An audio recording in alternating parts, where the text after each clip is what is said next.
We are not professional auto mechanics. Should you attempt to do any car repairs based on what you see in this video, you do so at your own risk. We are not responsible for any injuries or damages you may incur. If you are unsure about doing the repair yourself, please consult a professional. Hi guys, today's the day we're going to fix the fuel sender on the car. It's fuel sender and subsender, I believe is what it's called, right? Okay, so that's what we're doing today. Wish us luck.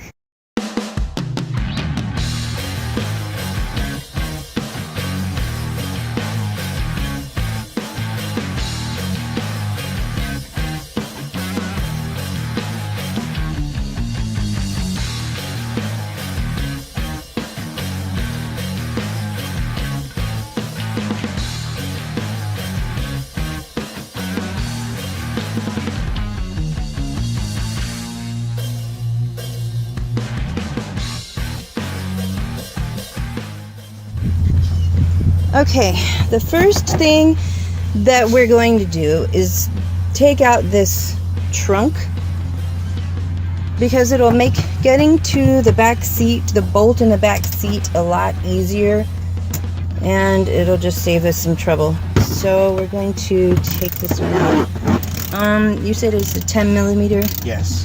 10 millimeter bolt, 10 millimeter socket. Okay, so now we're going to take out this compartment as well.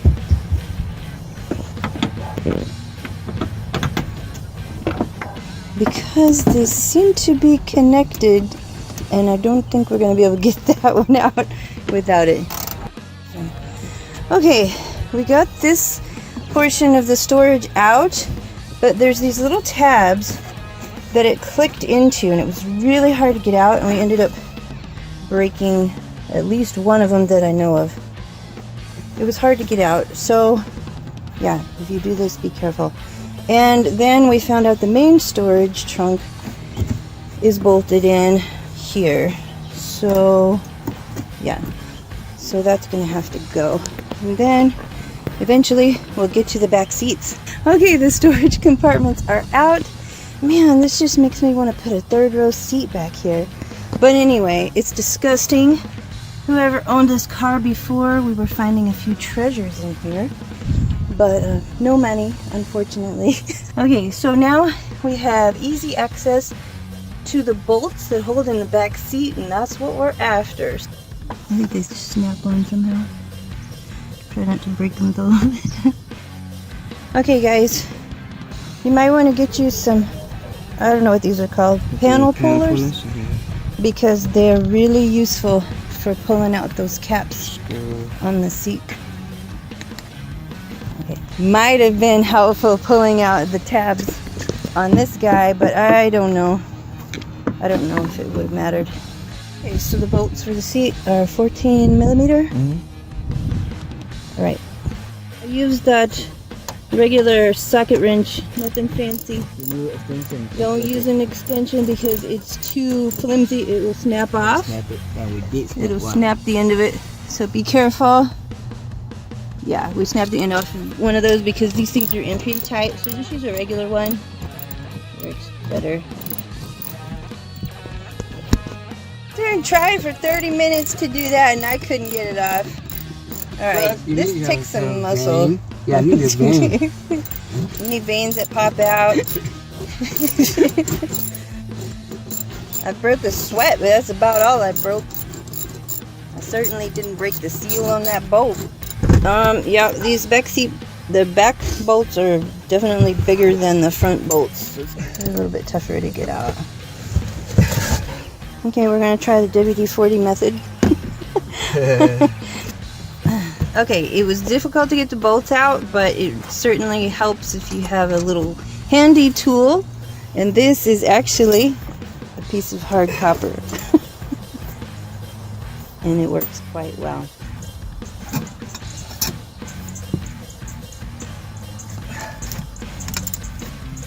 So much easier than trying to do it without the pipe.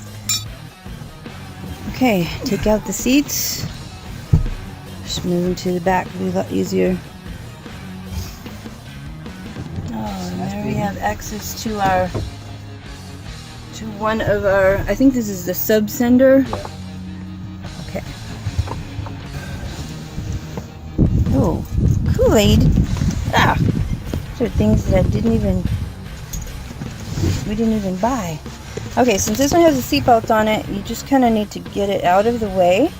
Subsender is under here. The main sender and the fuel pump should be under there. Next step is to get off the covers.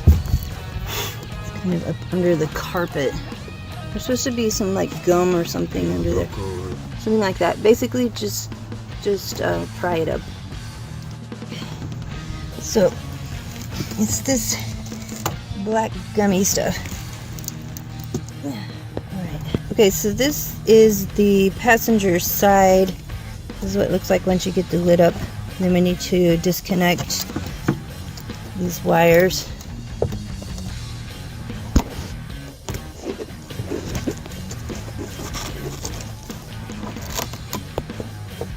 Okay, you need to disconnect. Which one? This one Okay, that one. and this one. And that one. This is going to... Which one unplugs the fuel pump? Do you know? No. Okay, one of those will unplug the fuel pump because you want to stop the fuel pump. That one just came out. It had a little clip that you pinch it and you just wiggle it out. Yeah. It's very easy to disconnect that part. Okay. Next, we're going to run the engine until the stalls out, so we don't have pressure in the fuel line that go into the other subsender. Okay. Car won't start, so we have our fuel pump disconnected. On to the next step. Just push it down there.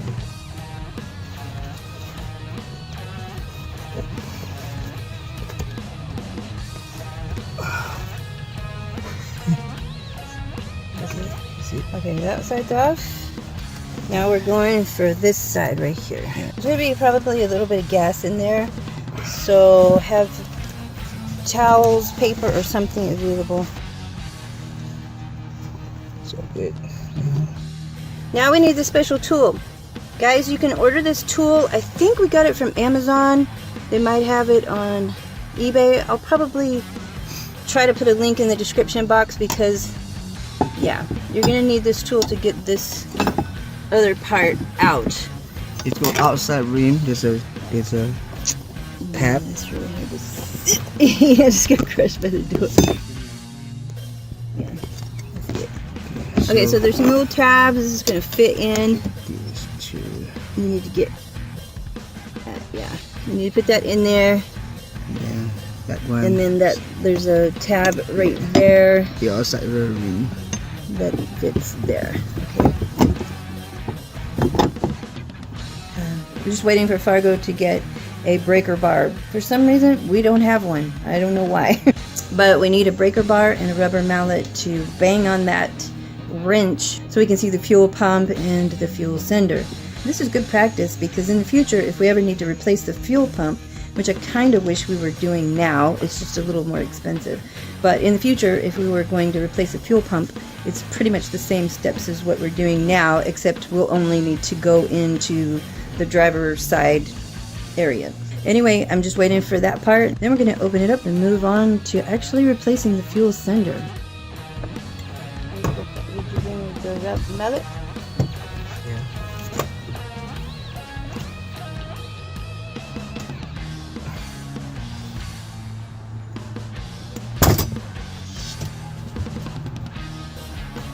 Beep. I hope nothing just broke. Oh my gosh. I don't think it broke. Okay. So now I'll just wiggle it up. Wiggle it carefully out. We're accessing the gas tank right now. Okay, it's out and sort of in pieces, but that's okay. I'm gonna take out the gasket. We're going to replace the gasket, and other than that, I do take this thing out. okay, that's the one that you don't want to drop into the tank. Right. Okay, this hose that's connected to the bottom of this thing, don't lose it in the bottom of the tank. It'll be a lot harder to get out later. But how do you? Oh, you just click. Never say it's very difficult to get this thing out, but it will wiggle out if you're really careful. Okay, where are you putting it? We're going to put a new gasket in. Okay, new gasket's on. Don't forget to clean up under that one. Alright, this is the part we're replacing right here. Note that it's clipped under this thing because when we replace it, we got to redo it. And it connects here.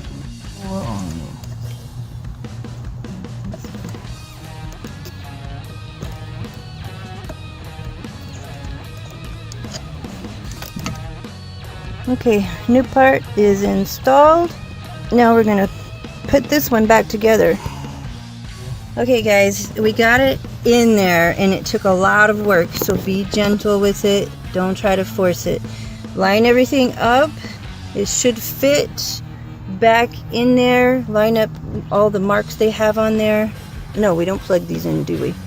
Not yet. Yeah. So Okay, we don't plug that in yet. Lock in first? Remember. I think you can. Okay, we're gonna go ahead and seal this one up. Don't plug anything in yet, because remember, we gotta work on the other side. So after we work on the other side, then we'll come back and plug this one in so the fuel pump will start working. Okay, moving on to the next one. Unplug the little connector there. Also disconnect the hose. Notice how these green marks are everywhere. Make sure everything stays lined up. Okay.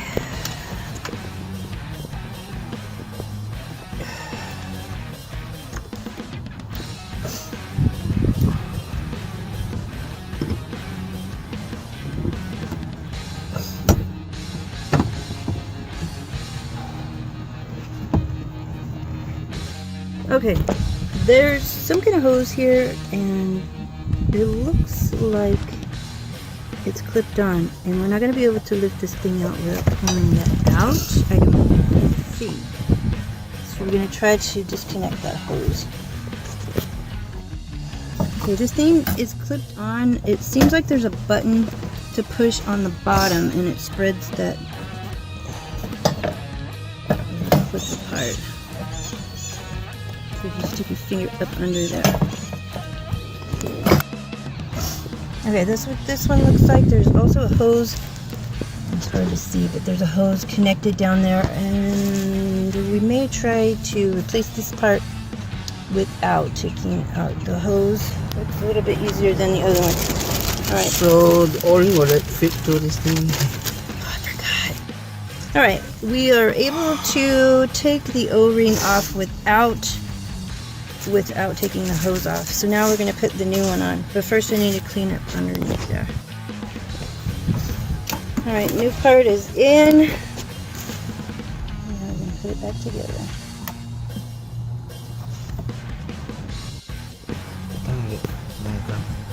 Okay, plug everything back in and button it up. Hopefully it works. Okay, tops are on. We're going to test this out. And then, yeah, and then we'll put these covers on. Alright, the fuel tank is showing, The fuel tank is showing about a quarter of the tank down, and it's not showing empty like it was. So I think that's pretty accurate, because I've driven about 57, almost 57 miles, so that's probably about right. We still have the check engine light on, but that's because we probably need to drive it around a little bit and see if it'll reset. If not, we're gonna go have it checked for code again. But right now, fuel gauge looks like it's working.